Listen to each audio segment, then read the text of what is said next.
আমি দেখে বলবো যারা আমার নারীত্বকে মাতৃত্বকে অপমান করেছে তাদের কথা ভেবে আমার কি চাস?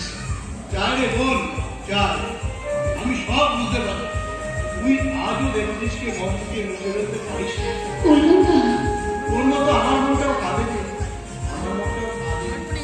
আমি তোকে যত সুখে রাখি না কেন, তবু স্বামীর পক্ষে মেয়েদের কাছে স্বর্গের সমান।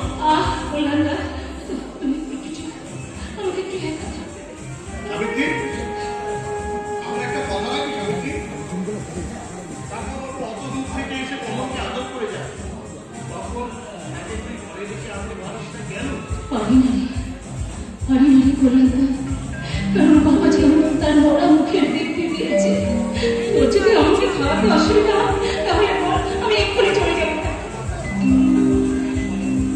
খবরদার, এবার যদি ও কথা বলিস আমার কিছু